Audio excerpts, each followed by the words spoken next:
Hello students. So this is our part 2 of our discussion of the chapter sound part 2. Now you might be asking that what's new in the part 2? New in the part 2 is like that. Here in the part 2 you will be getting to know how we can produce sound.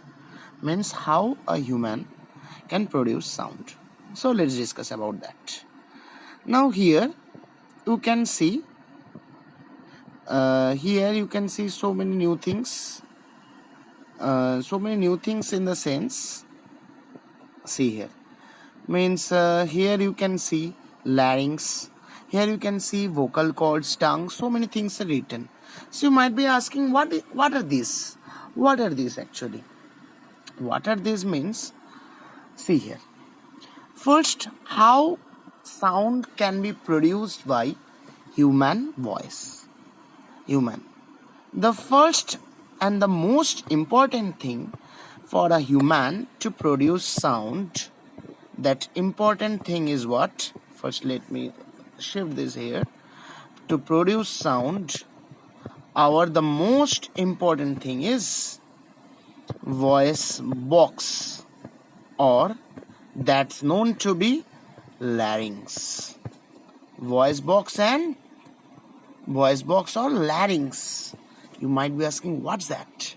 See here, voice box or larynx. See here. Here, larynx are written. Now, what will be happening here?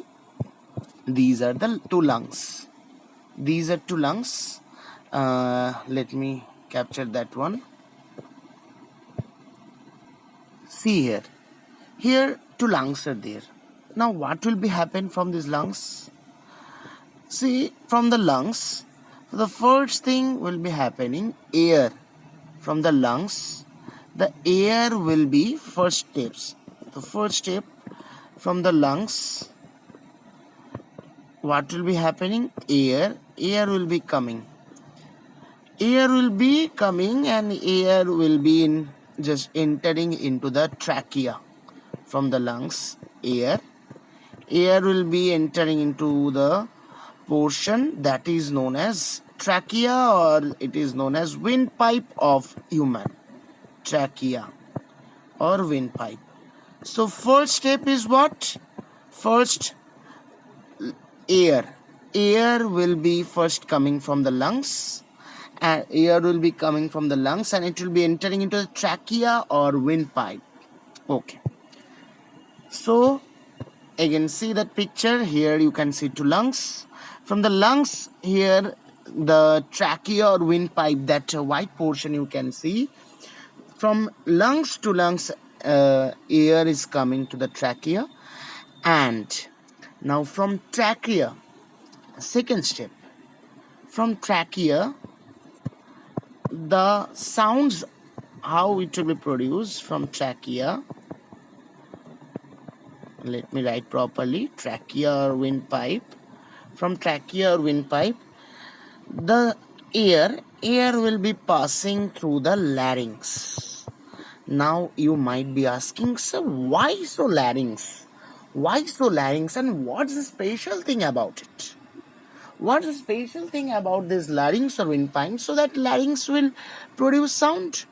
From the lungs, air is coming from trachea or windpipe, and from there, from the trachea or windpipe, the air is coming to larynx. The third is the all operations will be done here, larynx, at larynx. So what will be happening at larynx? See, larynx constitutes vocal cords. You can see the vocal cords. Vocal cords are what? Two ligament tissue is a larynx. Larynx is what? Larynx is the voice box. Now larynx what? Larynx consists of vocal cords. Now you might be thinking that what is vocal cords? Vocal cords are nothing but ligaments tissue. Yes, vocal cords are nothing but ligament tissue across the larynx or across the voice box. Yes, see, in the picture, there are two types of vocal cords. One is closed vocal cords and another is open vocal cords, right? Now the first step is what? The first step is the air is coming from the lungs, then it is coming entering into the trachea, and trachea or windpipe. Trachea is a kind of windpipe for our uh, human throat. Now through the trachea it is entering into the larynx. Now through larynx it is the air is coming, air is trying to come through the vocal cord, through vocal cord. Vocal cord. Now to the vocal cord, when air will be trying to come, the vibration will be happening. Yes, when air will be trying to come through the vocal cord, the vibration will be happening due to the vibration of vocal cord. That's what sound is produced.